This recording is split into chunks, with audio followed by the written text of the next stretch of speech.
Hello, now I'm going to show you how to create this image, like this retro art style environment thingy. So the first thing you need to do is open a new Blender file, so File, New, General, and just delete everything. And we need one add-on, and to enable this add-on you go to Edit, Preferences, Add-ons, and then you just search for landscape, this thing. Just click this button and you are good to go. So the first thing we need to do is add this landscape. So to do that, just Shift A, Mesh, and go to Landscape. Don't click anything right now, because we need this menu down here. This is where we change all the settings for the environment we are creating. And this, like under this tab we have presets. So for example, canyon. Yeah, canyon is going to create a canyon. A cliff is going to create a cliff. Or a mountain is going to create a mountain. And you can mess around with these settings for each down here.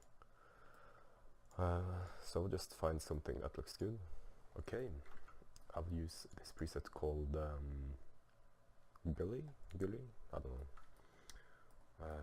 So what you can do now is just scale it up a bit, S, and then press O. How large you want it? I want it to be 8. And then I need a camera, Shift A, add camera, then press G to move, and just move the camera over here. To reset the rotation of the camera, just hold Alt and press R, and then you can click R X 90 to rotate the camera 90 degrees, and then just position the camera where you want it to be. Okay, and then when you have selected the camera, you can go into the well, this thing, and then just turn up the focal length a bit. Okay, now is a good time to save, so just save it as something. Okay, now I want some water at the bottom of this, so just Shift A, Mesh, and Plane. And then because we scaled this thing up 8, we can scale the plane up 8 as well. So S8, and it will cover the whole thing, just drag it a bit up to get some water. Okay, so the next thing we should do is click on the landscape and press N to open this menu, or you can just click this. Go to A&T Landscape and press the Landscape tool. Click this thing to add vertex groups. So for example, the avalanche is the steepest incline, and the water is probably where rainwater and stuff would be if you had that. We will use this to add the wireframe later. Okay, go back into object mode, and now we need to add the wireframe. So under select the landscape, go to add modifiers and the wireframe. And now you have to click this even thickness and this relative thickness, and the replace original. So only the relative thickness is activated. And then set the material offset to 1. We will come back to this setting later. Now we need to add 2 materials. The first material you add under this tab, by the way, is going to be the everything except for the wireframe. So just I don't do anything with this, and then just add a new one and add a emission shader. Then just set it to 50 or something, and I will use a dark or reddish color. We can change this later. So if you now go into rendered view, you will see you have a mesh. We now can go into the render tab and enable bloom, subsurface, screen space, and we will add some more stuff later. Okay, now let's go back into the wireframe modifier and just click different to see what you like. Well, I like this one, but I will change the color a bit to more red, like this, and turn the strength up to 100. Okay, let's add some wireframe to the water as well. To do this, you just go into edit mode, right click and subdivide it a few times. So we have a few faces. Now you just select a few random faces with shift and then just click on the faces. I mean the vertices. And then you go up here and press the proportional editing mode, enable, and change this to random. If you now press G and Z, or C, or whatever you call it, and use the mouse wheel to make the brush bigger, just try to get a few random faces like this. And I will do the same with this thing as we did with the landscape. Click the water and go into the modifiers tab, add a wireframe, and unselect or uncheck everything except for relative thickness. Add the material offset to 1 and add 2 materials. And the second one is going to be the wireframe, so I'll add a bluish color to this. Maybe a lighter blue, like this. Okay, nice. This is what we have so far. The next thing I will do is make the background black. And I will add a sun or planet-like thing in the background. So just add a big UV sphere and position it over here and scale it up. And then I will make this emit a reddish color, like 50 or something. Okay, white. I think white is better. Yeah, white will look cool.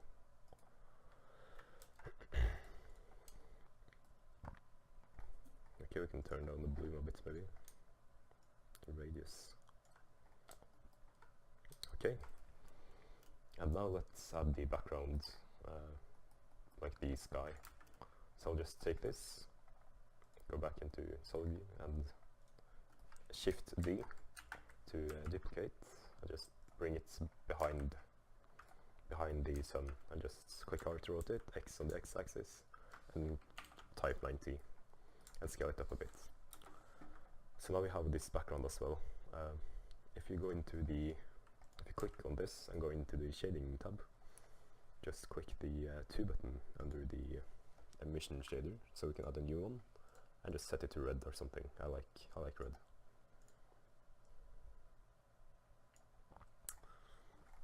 And then yeah, it's fine right there. Now let's fix something on the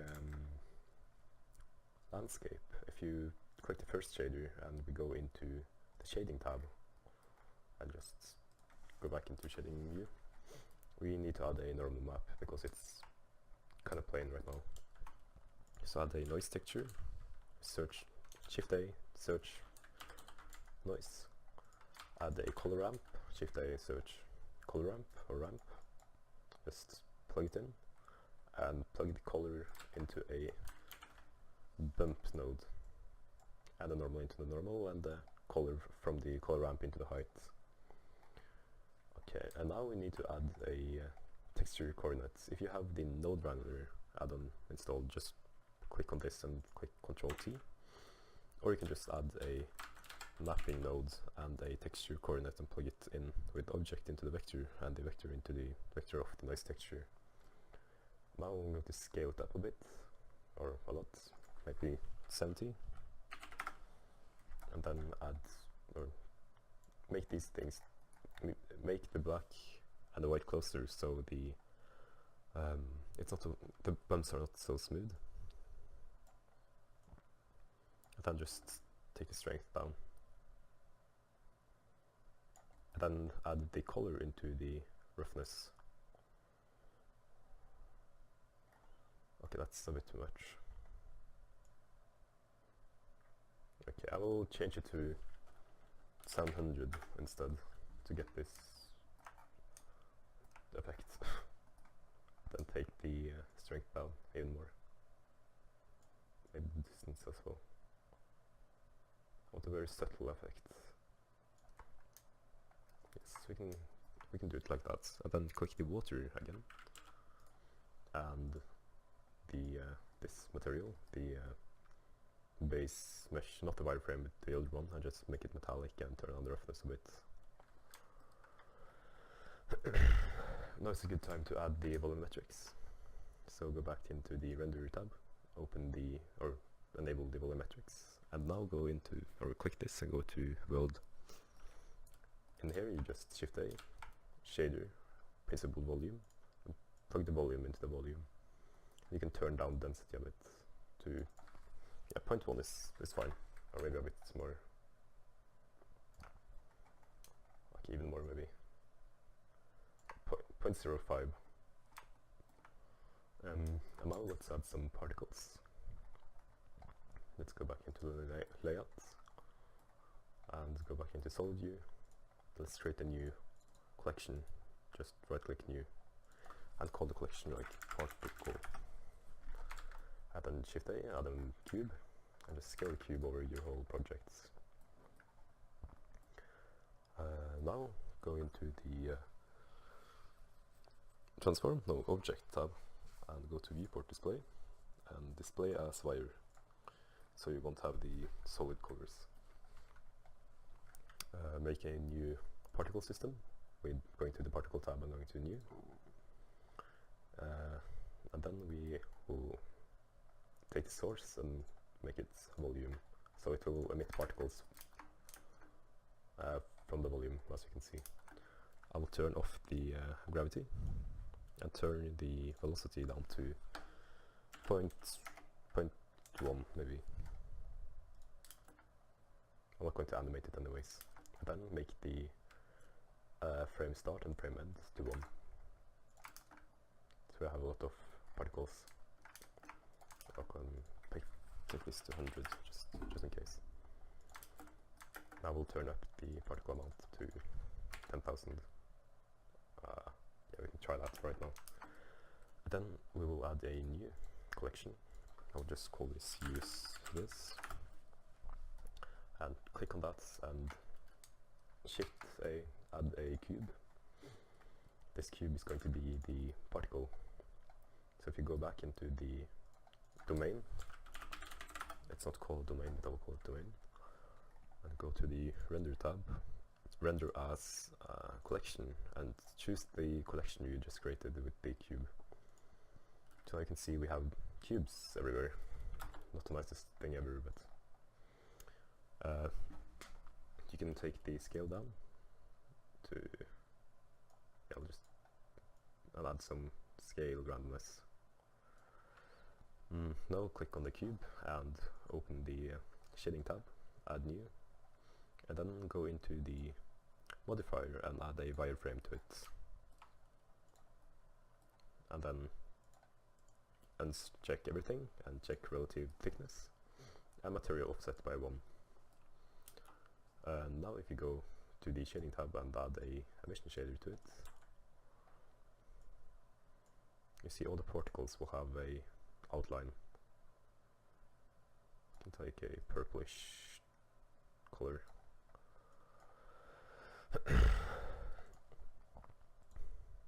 Okay, let's add some rotation to the particles by clicking the rotation checkbox and opening it, and just set everything to 1.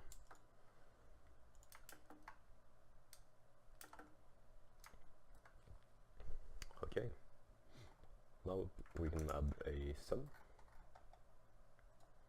or a sun lamp, so just shift A, light, a sun, and just place it in this and just rotate it so it's facing the scene.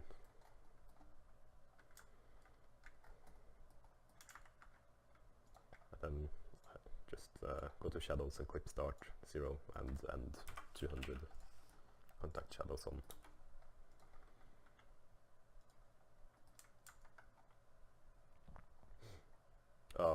And don't put the sun in the use this category, because yeah, this will happen. Put this into the collection and just click the collection, so every new object you make will go there. So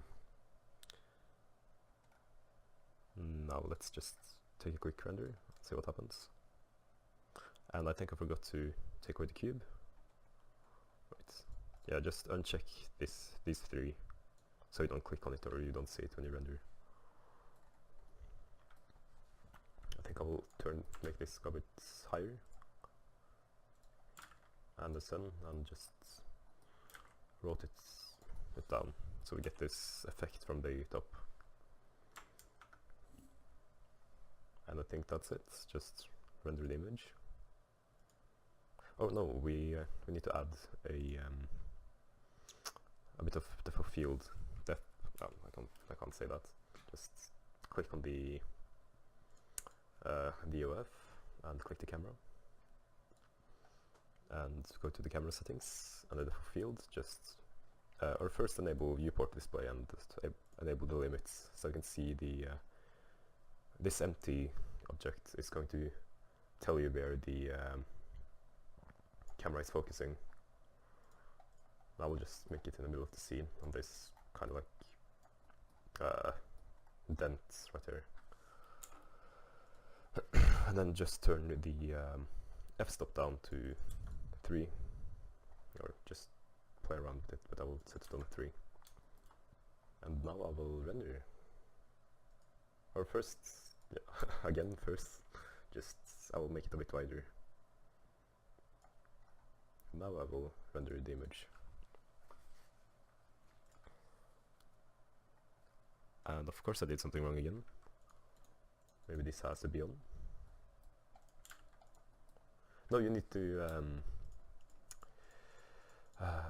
click on the domain, go under the particles and cache and bake. Now you can render.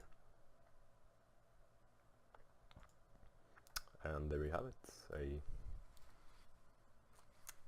retro landscape thingy in Blender.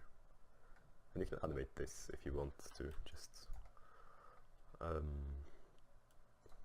it's just as normal. You just make the particles stay alive a bit longer, maybe.